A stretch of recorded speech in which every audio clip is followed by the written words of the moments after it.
I don't have great handwriting, first of all. And second, I like being able to like look at what I've written, and if I don't like what I've written, I can like reorder it. Like I love being able to reformat what I've written. And I can't do that Yeah, if I but handwrite it. yeah, but the handwriting, it forces you to actually think through what you're writing so you get it right the first time. I don't have time for that.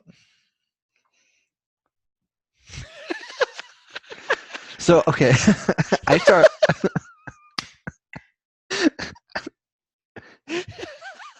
So, oh my gosh, this is what's wrong with today's society.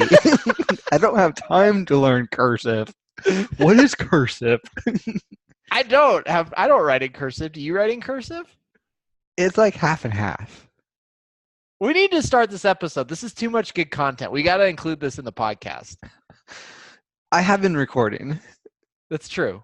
so oh So this gosh, is going into our YouTube video. Viewers, you're welcome. yeah. I'm going to mention this in the episode, and I'm going to say if you want to laugh, check out, and you want to pull your hair out simultaneously, check out our YouTube stream. Oh gosh, We need our own channel. we do. I will make one.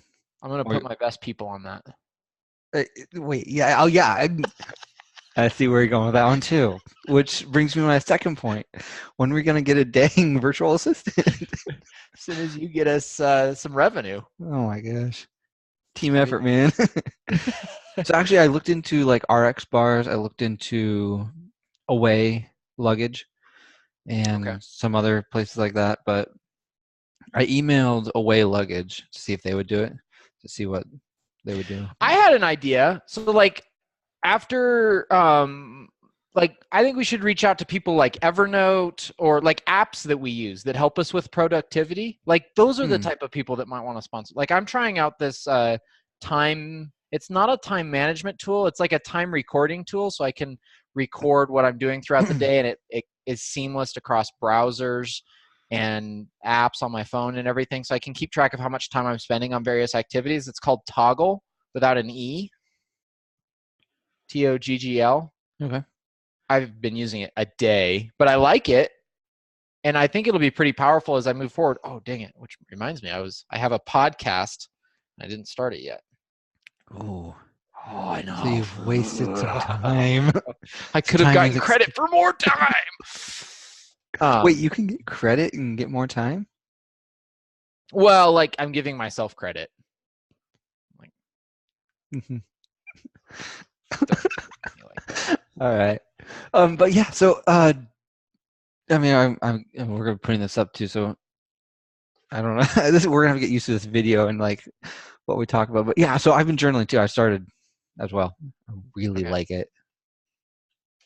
that was super nerdy, but all right. I know. I really like it. All right, True. let's get into this thing. All right. Welcome to another episode of Review Improve, a podcast dedicated to personal and practical growth in the 21st century. I'm your host, Sam Rust, along with your co-host, Mr. Bradley Luce. Brad, how is it going in California? Is it summer yet over there? It is. My boy was wearing shorts and a t-shirt today, running around outside with his little bubble mower running around. So summer is here. Summer is here. How's the yard project? You seed everything in, you get it all looking shipshape? Yeah, it's the grass is coming in. I keep on telling every day he comes out of his room. He's like, "Is the grass grown?" I'm like, "Still growing, still growing." But I've taken some kind of moving my focus elsewhere, kind of more on job stuff lately. But so I haven't done as much yard work. But Okay. I have a question for you though. Oh, Have all right. It's a history question. A history question. Oh, no. Okay. All right. So, Thinking cap is put on. Here we go. have you heard of the combat of the 30? Combat of the 30. Yeah. No, have not. Enlighten me, good sir. All right. So I was listening to a podcast, and so this is where I learned about it. But basically, so there's the King of France, King of England, want to make peace. So the kids got married, and then the King of France's three sons died. So his daughter, who married the English guy, had a son. So all of a sudden, the King of France realizes, oh, the heir to the throne is the Englishman. And so he went to the English king and was like, hey, why don't you pick your best 15 guys? I'll take my best 15 guys. We'll meet in a field, and whoever wins this small battle gets the throne. And the King of England's like, all right, whatever. So it literally was like they fought each other, they took a break halfway through, had refreshments and stuff, and then they went back at it. So very interesting.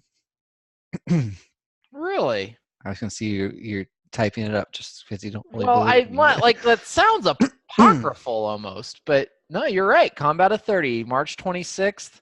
That's how you knew. That was yesterday. Actually, I did not know that. That's shocking. I'm sure that's why it was mentioned in the podcast, because that occurred in March 26, 1351. No, the podcast came out like. Well, obviously the podcast didn't come out in 1351. Thank you, Einstein. Yeah, just want to make sure. No, I was going to say. No, okay, whatever. Yes, I'll take the credit for that. Okay, all right. Well, apparently we are the podcast that brings you practical living, personal growth, and history tidbits. So exactly. We are just adding to our tagline by the day. Speaking of job stuff, how's the job hunt going? It's going pretty well. Had some really good interviews, but people are. It seems like we'll get to the end of it and they'll literally drop off the face of the planet and not get back to me. I'll be calling them, emailing them. I've found out that I don't want to generalize, but human resource people do not know how to follow up on conversations. That's just what I've discovered. So that's the nugget from the job search for this week. Yes, and I've actually started applying to HR positions. I'm like, I could totally do their jobs. I could do it better, but I'm being turned down because I don't have a HR degree. I have a business degree. I don't have an HR degree, which for some reason is different. No, you gotta know stuff about like how to treat people, and you can't tell stuff to their faces, and can't ask them certain questions. Yeah, well, no, yeah, really important stuff, especially in today's day and age. Wouldn't want our snowflake generation to. Which I've actually had HR guys. They'll ask me something, and there's a pause because I know they weren't supposed to ask me that. They're like, "Hold on, let me rephrase that question." I'm like, "There we go." But anywho, fate of the Edsel. Oh my, we got stuff going on. Alarm's going off, yeah. Yeah, all right. Well, that alarm is indicating that it's time for us to dive into today's book.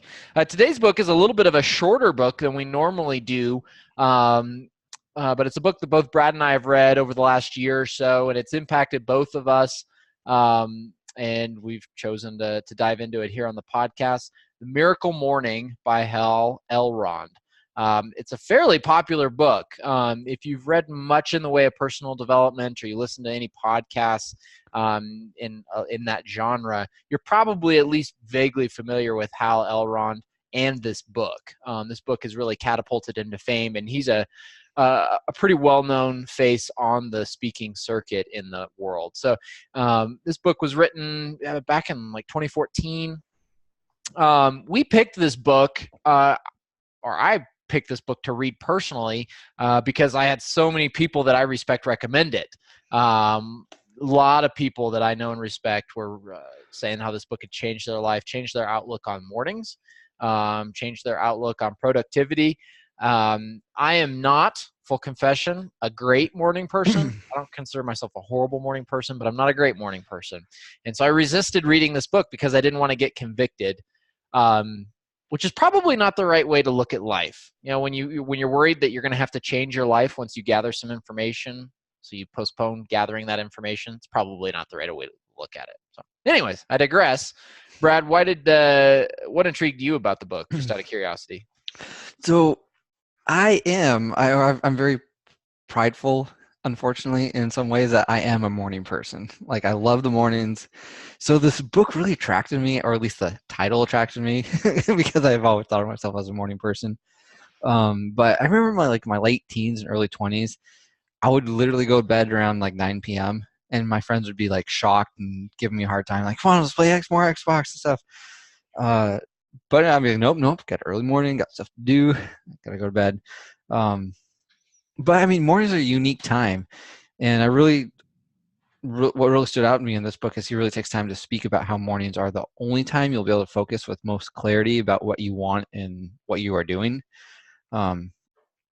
So, I mean, just like at Tesla, I was getting up at 2:45 a.m. every morning, and some Saturdays, but there's few feelings I enjoy more than looking at the clock at 6:30 a.m.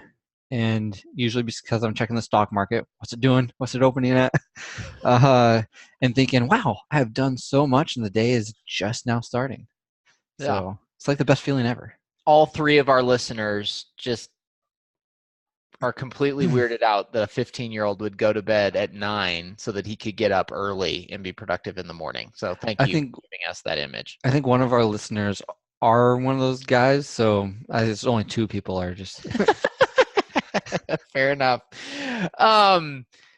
So early on in the book, L. Ron talks about this concept of a level 10 life. And this is something that's fairly common. People are talking about living your best life now, pursuing excellence in every area. You hear people express this idea different ways, but the basic concept is that that there is no limits on what you can achieve. There is no bound on happiness or monetary success or relationships, relational success. You're only bounded by your own imagination, so to speak. And people phrase that differently. That's a really broad characterization.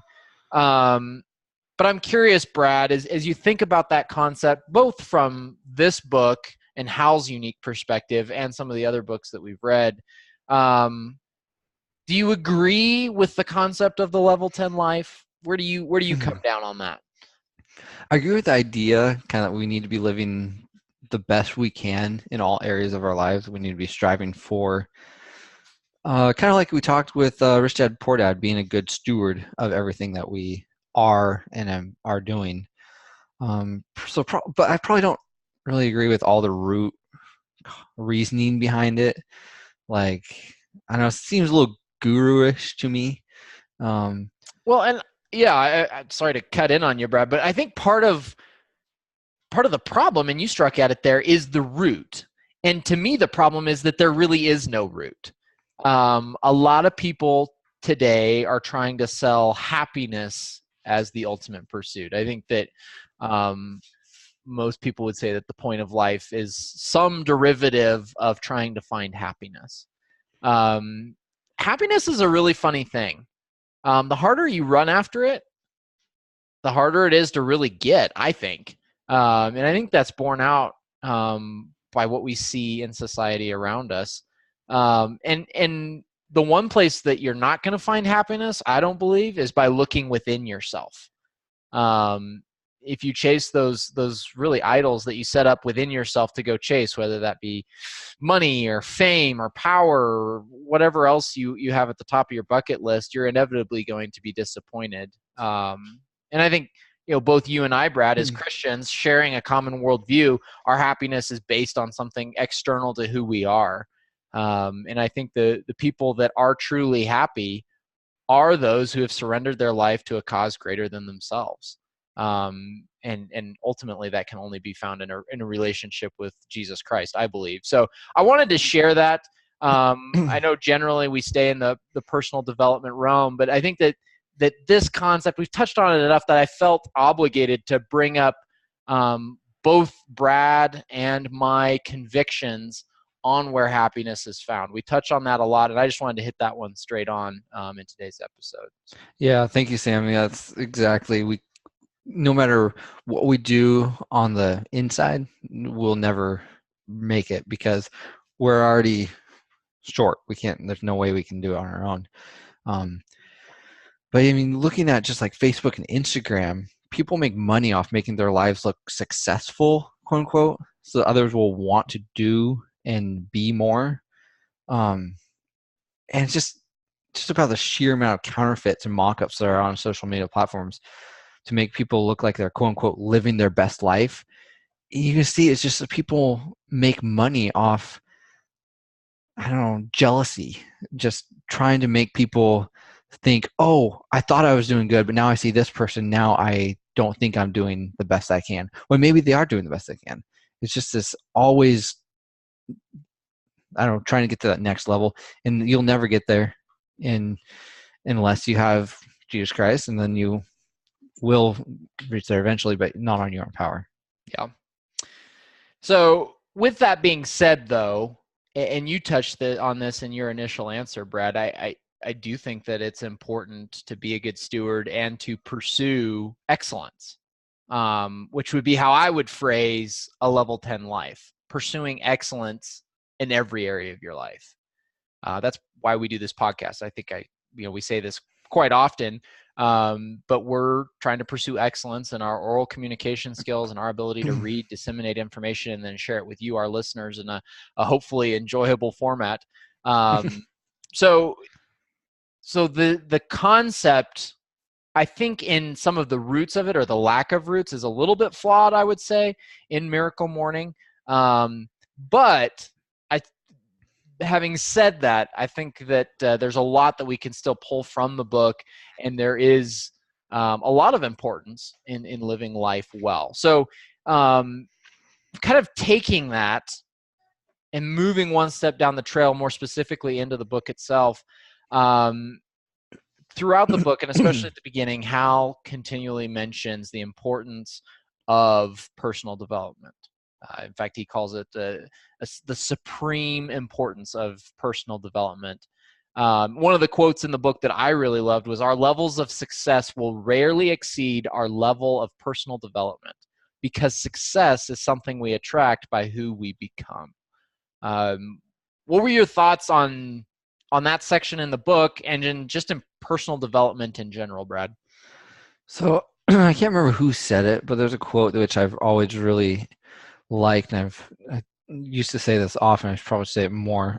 But it's not that when an opportunity arises, we won't rise to the opportunity. We're going to fall back onto the level of our training. And so if you're not always continually growing and training yourself and making sure that you're developing your abilities, when an opportunity arises or comes along, how are you going to know that's an opportunity if you're not trained yourself to what opportunities are? How are you going to be able to step up and actually know how to talk the talk, walk the walk, if you haven't been training and learning and growing? As we've kind of talked about on this podcast, we both have always been an advocate of personal growth and development. But you have to also be careful, because you can go so far as to start missing and not focusing on other important things in your life. Like we talked about in I think it was one thing, you have to counterbalance any focus on personal development you do on yourself with other things. So I really like it. But I think, again, kind of like we said before, there's a fine balance of, you can go too far, but you still need to pursue it every day. Yeah. And I think that personal development is a tangible result and a reason to pursue a level 10 life in every area, or to, as we've kind of relabeled it, to pursue excellence. I think that that's part of what that looks like. It's part of the importance of reading, of creating clear space to just sit and think about things, to interact with people, to have thoughtful, meaningful conversations, to be building relationships. All of that plays into who we are as people. And I appreciate that quote that you shared. None of us, I don't think, has reached our full potential. None of us has reached the end, so to speak, of our personal development journey. And there's a lot of pitfalls that stand in the way of that journey. There's a lot of things that keep us from being excellent in any area of life. And Hal lists what he calls causes of mediocrity. He had quite a few in one specific chapter of the book. What was one that stood out to you, Brad, as you read through that list? Or any that just get you in general? What are there any things that you relate to, that you find in your life that continually stand up as roadblocks? Yeah, I would say just the easiness it is to grab entertainment.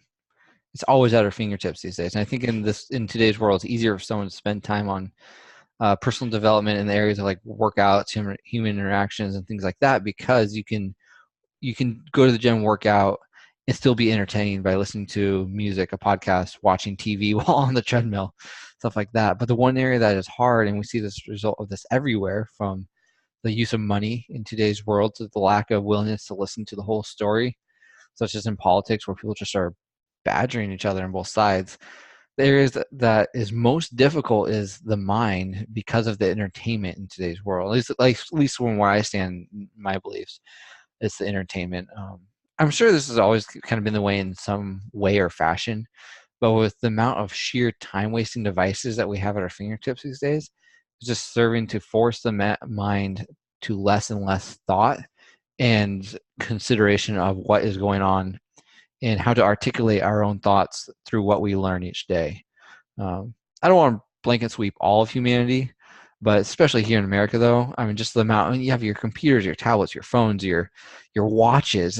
Everything can bring you some sort of entertainment, which is just like, if you had the choice after work, you get home, eat dinner, and the kids are in bed, and you're like, all right, I just want to turn my brain off. But I know if I read this article about the stock market, I can make better decisions down the road. But you actually have to do more work to get the article out than to pull up some uh, unneeded factoid on your iPhone. Like, we're lazy as human beings, so we're always going to just go towards that easy entertainment versus the more work to grow. Yeah. Yeah, I agree with that. A couple of the specific ones that L. Ron lists in the book would be the rear view mirror syndrome, which is basically that we tend to mistakenly believe that who we were is who we are. Kind of self-fulfilling prophecies, lack of purpose. I think that's another big one that we see pretty common around us. Even something like a lack of accountability, that's a huge one. Mm-hmm. That stands in our way. One that stood out to me, though, particularly because it's not something that I've noticed in my own life until I read this book, and then I started noticing it everywhere, is what he called isolating incidents. And the example that he uses for this that really hit home for me was the snooze button on our alarm clock.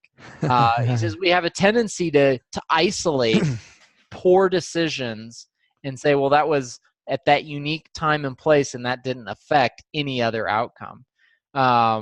This idea that, if I didn't get up when I said I was going to get up today, I will tomorrow. I have a chance for a do-over. But he makes the point that every decision we make is part of who we are becoming.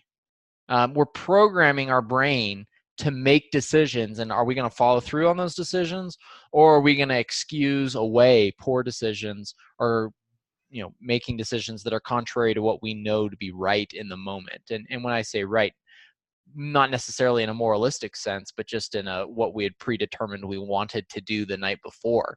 And I know for me, a guilty pleasure of mine at times is to set my alarm before I need to get up so that I can snooze in bed. And I see you laughing. I see you laughing. I totally do the same thing. I like 3 alarms. But it made so much sense. It's like I'm just programming myself to not be decisive and to not take action, even if it's something as little as the snooze button on my alarm. Now, has that realization changed the way how I get up in the morning? Nope. Like, no. I'm working on it, and we're not to the application, so I'm going to save that. But man, that just hit me over the head like a 2x4. I really sat back, and I've thought on that a lot in the 3 months since I've read this book. Just really considering what decisions am I isolating and explaining away, where I really am just making poor decisions. And it's maybe be a lot more thoughtful in planning out whether it's my morning routine or anything else, because I want to have thought through why I'm making this decision. And then when I arrive to the point of actually taking action on that decision, I don't want to second guess it. I just want to go forward and do it to make sure that I'm programming my brain correctly. So this book is called The Miracle Morning, And we haven't even started talking about morning until about 2 minutes ago. So let's hop into the morning routine that makes this book so famous. It starts with the acronym called SAVERS. It's an easy way to remember it. SAVERS stands for silence, affirmations, visualization, exercise, reading, and scribing. And we're going to dive into each of these kind of in bullet point fashion and kind of bounce back and forth. Brad, how do you implement or what are your thoughts on silence as part of your morning routine? So we've talked about this before, and that's kind of his word for meditation. And I know we've been like for the past year now. I think it's every time it's come up, we've both been like, yeah, I kind of want to do that one of these days, kind of get that going. And since I've read this book, I've tried it a few times. But I just, for some reason, cannot fit into my routine yet.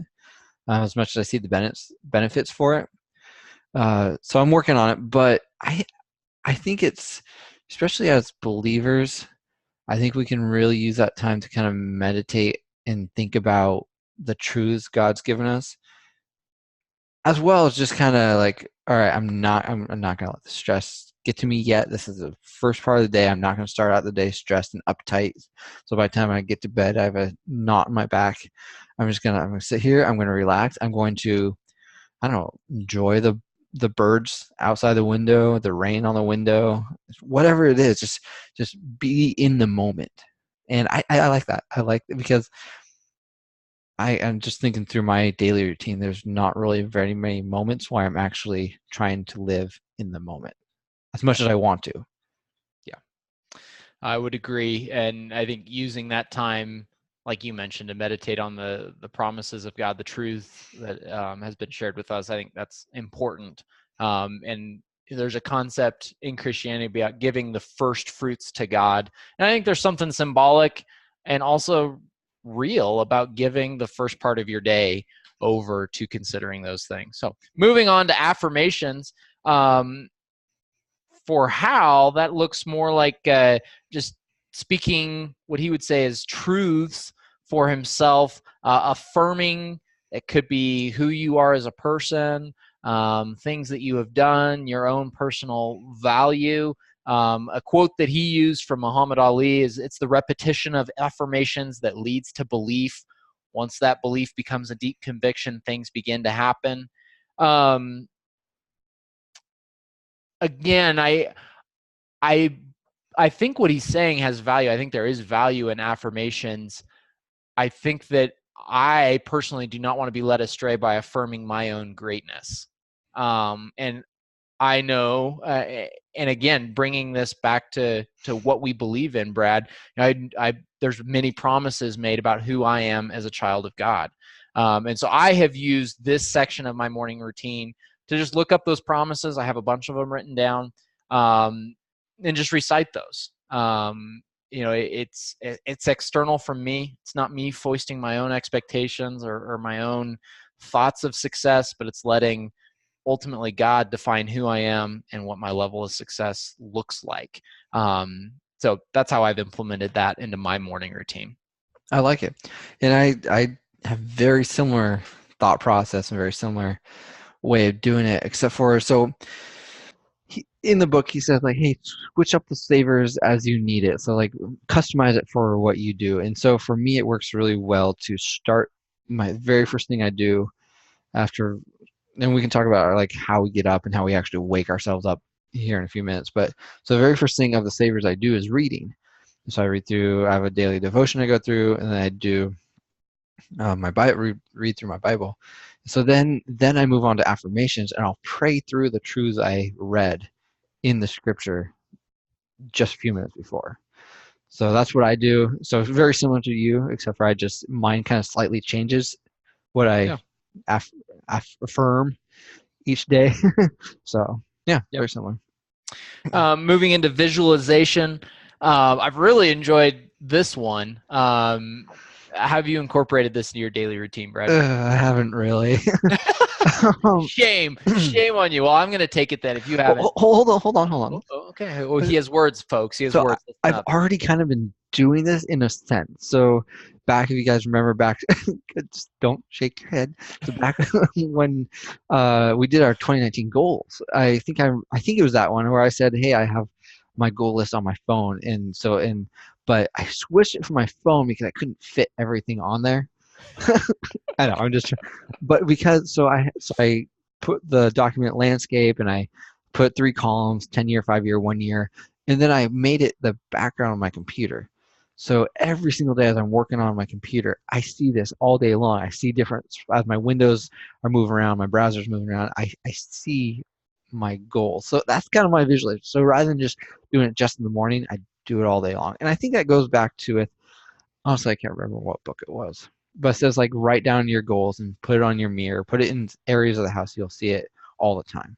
So that's kind of my version of the visualization. Yeah, I think what I have chosen to do with that section is to be really particular to the day that I'm going into. Maybe that day I'm making an offer on a real estate venture, and I'm not trying to work through all the steps in my mind, but I'm visualizing a good offer going out. Or maybe I have a couple of sales calls later that day, and I visualize what I want the outcome of those sales calls to be, or part of the process to get to a successful outcome, things along that line. So I'm trying to I like what you've done in blowing the scope out, and you're not necessarily incorporating that into your morning routine. In my morning routine, as I've been trying to implement savers on a regular basis, I have chosen to keep it particular to that day. So again, these things are malleable. They're not meant to necessarily be taken directly in order, as you already mentioned, Brad. But by going through these with our listeners, we thought you could at least see how we've done it. Obviously, would encourage you to read the book and check out the original source content. But I think there's a lot of value in each of these 6 activities. So moving on to exercise. I have been doing a couple of different things. So some of you may remember from my personal goals episode back 3 months ago that I'm trying to dunk a basketball by July 1. So I have a bunch of activities lined up, calf raises, squats, jump squats, all sorts of stuff. Okay, we actually need this recorded one of these mornings. Just do a time lapse. Set up your iPhone, do a time lapse. A wide angle lens. Yes. No, you can do it. iPhone works perfectly. Just set up far enough away. We can get everything. We put it up on YouTube. You'll get like 1 million views. Oh my gosh, nobody wants to see me working out in my sweats in the morning. But yeah, I don't know. But I might do that. I also on some mornings will do yoga for about 30 minutes in the morning. So kind of alternating between the workout that I'm trying to do on a daily basis and just get it all in the morning, and then sometimes I'm doing yoga. It kind of depends on what sort of workouts in addition to my jumping workouts I've been doing, and where my body is at in its recovery cycle. So how do you implement exercise into your morning routine? Murphy challenge, dude. Well, remember my Murphy challenge is, I think it's on my 10-year.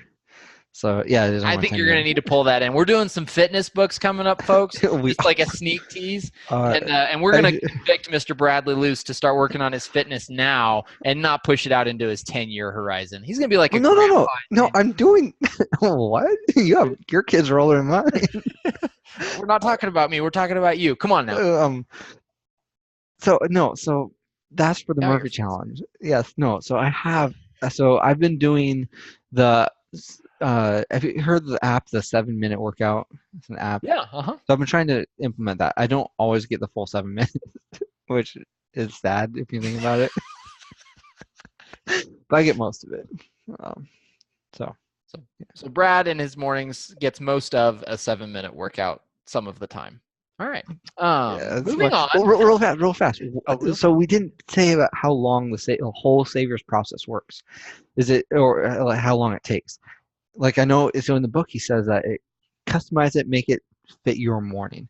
So it sounds like for you, yours is like at least 3 hours long. Yeah, you're funny. I try to get mine in an hour, Okay. and by far the biggest chunks of time are exercise, which can be anywhere from about 20 to 30 minutes, and then reading. Okay. I'm taking about 20 minutes for both of those activities, and then the other 4 are all fitting into the remaining time window. of about 20 minutes. So I'm not spending an inordinate amount of time. And there's been times where I've done the 6-minute savers, where you're spending about a minute on each activity, just busting through them, but trying to get into the habit of doing all 6 per morning as I can. So moving right along from exercise into reading, I think you and I both do the same thing. We both are reading our Bibles in the morning. I tend to not read anything else. I do a lot of my other reading late in the evenings, or if I'm traveling, I'll read the books for this podcast or other material then. But in the morning, just reading a couple of chapters out of the scriptures, depending on how much time I have. So I'm reading through the Bible in a year. That's one of my yearly goals. And so far, a quarter of the way through the year, I'm on track. So I'm excited about that. Nice. Yeah, I do the same thing. I mean, I don't do any other reading other than my devotional. So I have it's called Daily, My Utmost for His Highest, Oswald Chambers. So it has a date on top of the page. You just read that whole page, different aspects of who God is and what He's done for us, stuff like that. I really enjoy it. And then I'm reading. It's a little odd Bible reading plan, but yeah, I read several chapters in there. So nice. A plug for reading real quick. A person who won't read has no advantage over one who can't read. Think about that. If you're a listener out there, what proportion of your time are you spending reading? We've spent a lot of time talking about personal development and its importance, earlier on in this podcast. But one of the single biggest things that you can do to affect your overall development in almost every area of life is reading. We have so many resources at our fingertips. I've got a Kindle that I can load thousands of books onto. If that's not your thing, you can go to the library and get them for free. Cost shouldn't be an issue. But if you don't read, it's no better than you're no better off than someone who can't read. So read. And so for those of you who are out there like, hey, I just can't sit down and read a biography or a self-improvement or a business book. My mind just can't focus quite yet. Jump into fiction. Use a fiction book to slow down your mind instead of TV. Instead of turning on the TV and watching a TV show, maybe find the book that TV show is based off of and read that. It still gets you in that same groove and helps your mind file away what you've done that day.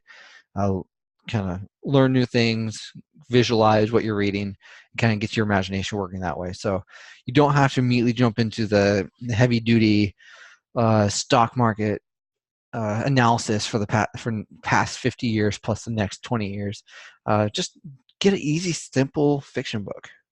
Yeah. Definitely would not suggest jumping into The Perils of Privilege as your first book. Yeah, no.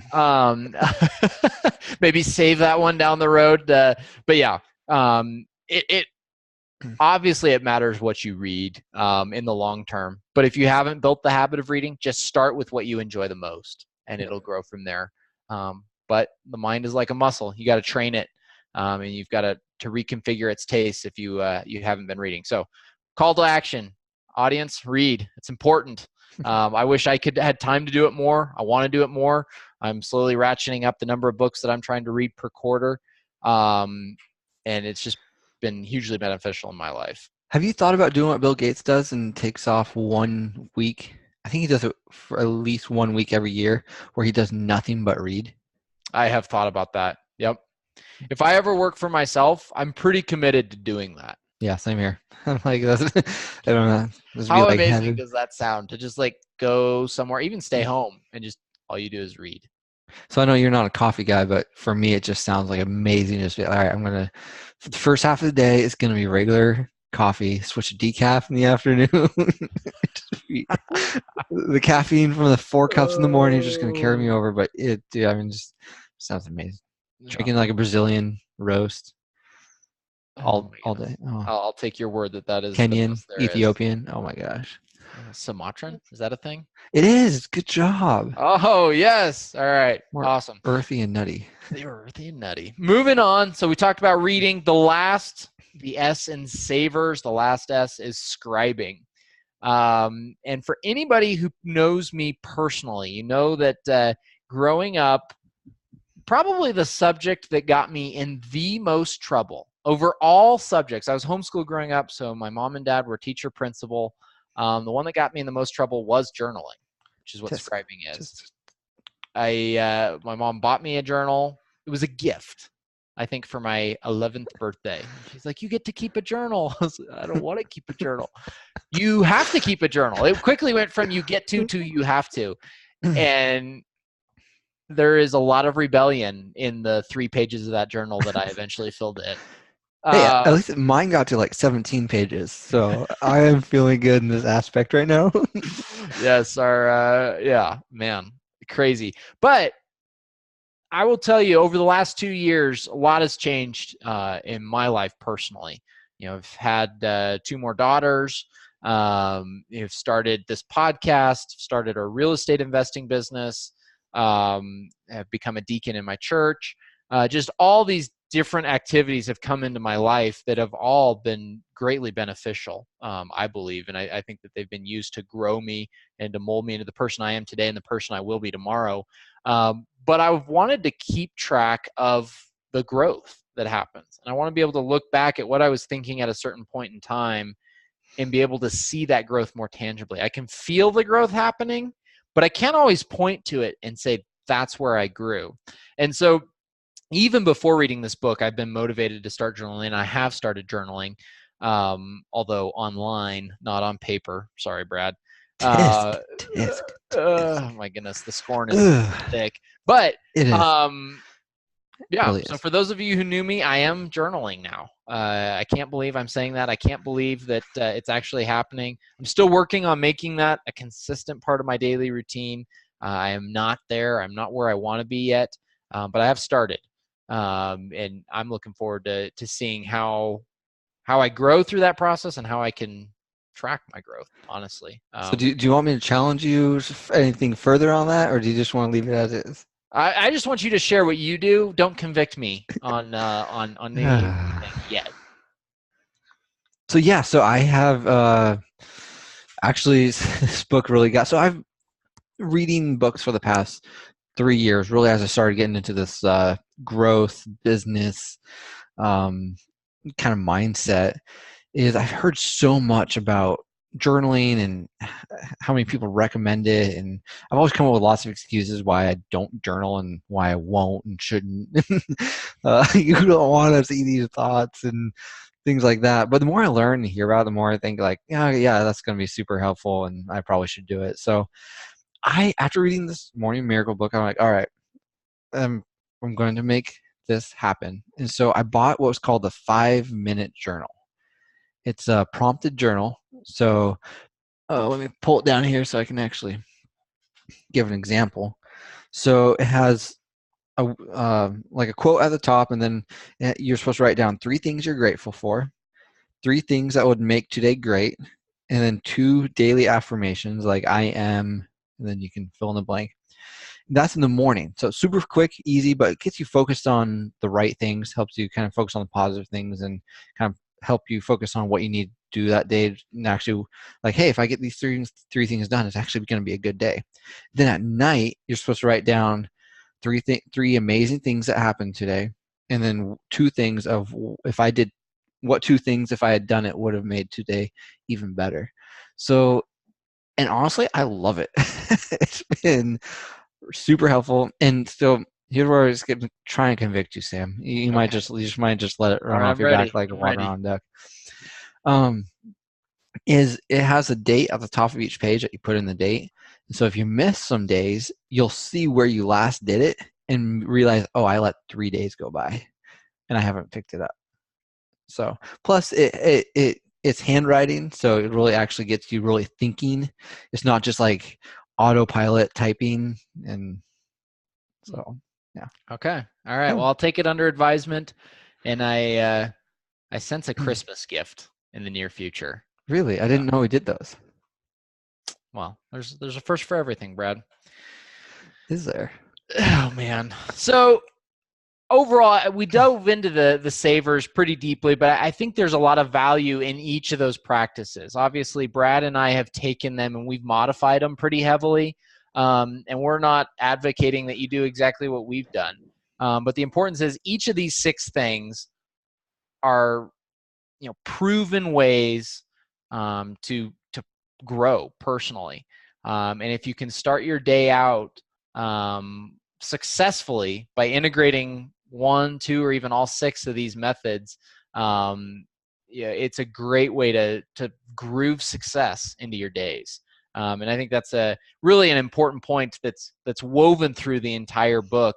And one of the reasons that I really enjoyed it. Now, overall, Brad, any final thoughts as we're coming up to our recommendation and application sections? Yeah, so I was going to ask you, we kind of touched on this earlier. How do you get out of bed?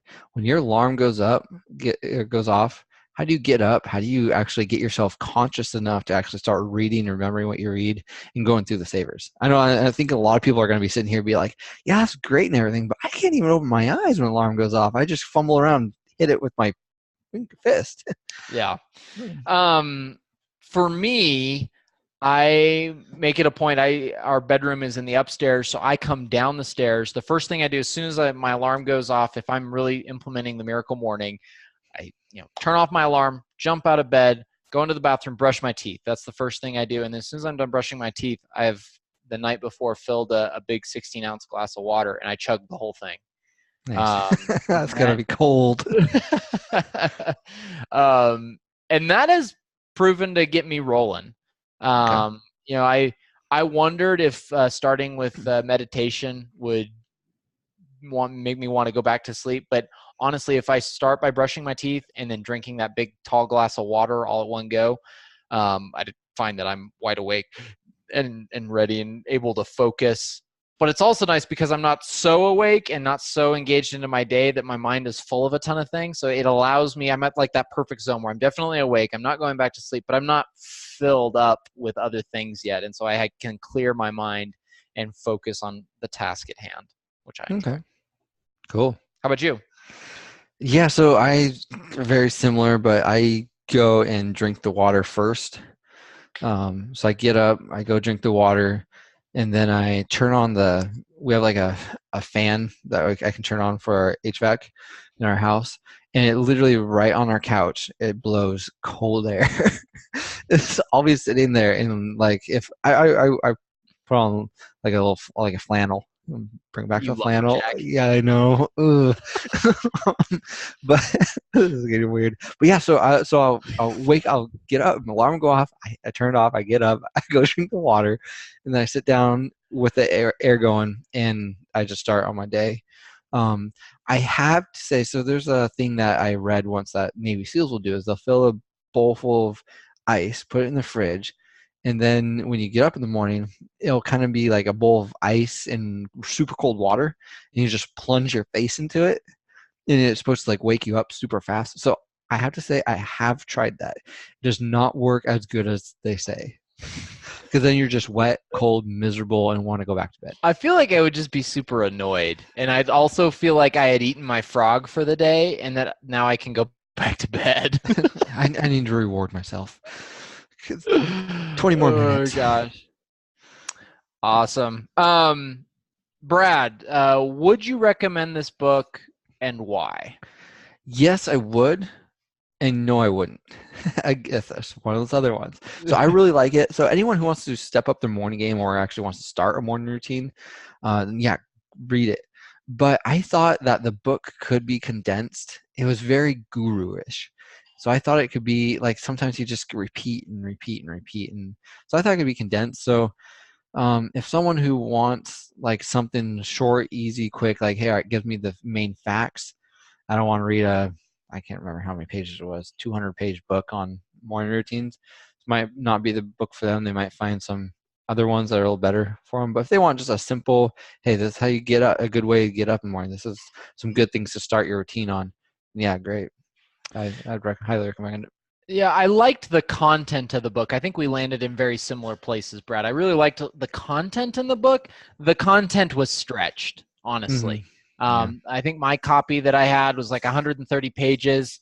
I honestly think you could have covered everything you needed to cover in about 35, 40 pages, and the rest of it was a lot of fluff and a lot of guru-y, self-helpy stuff that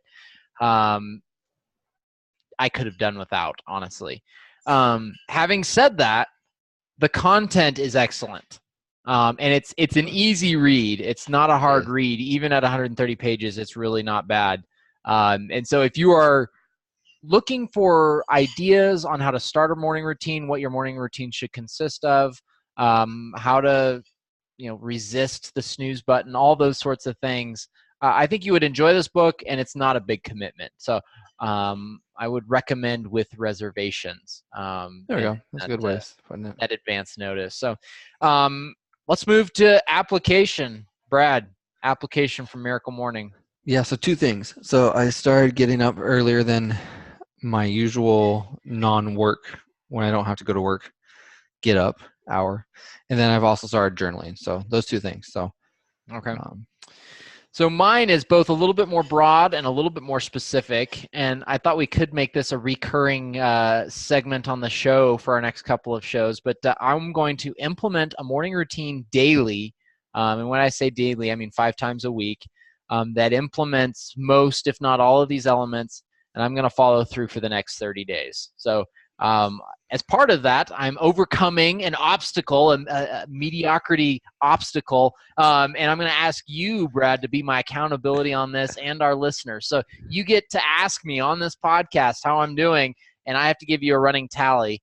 And we're going to start this. We're recording today, March 27th. We're going to start this April 1 and carry it through the month of April. I'm hoping that over that month I can fully groove this habit into my life, at least during the work week. But I've had a little bit of a harder time than I would have guessed implementing it up to this point. So I think that accountability has been one of my obstacles. So I'm seeking to overcome that here and now. So that's my application. So I actually thought you were going to go someplace a little bit different, same direction, but I thought you were going to be like, will you do this with me, and can we hold each other accountable? I'm just like trying to come up with excuses like time zone difference wouldn't really work, but actually, speaking of which, I'll do it with you. Awesome. Yeah. Right. Sweet. So I mean, with time zone difference, we'll just have to ask each other later on the day or something like that. Yeah, I like it. Which also means you have to respond to your texts. Yeah, I am not the best texter in the world. Brad knows. So. Awesome. Well, that wraps up Miracle Morning.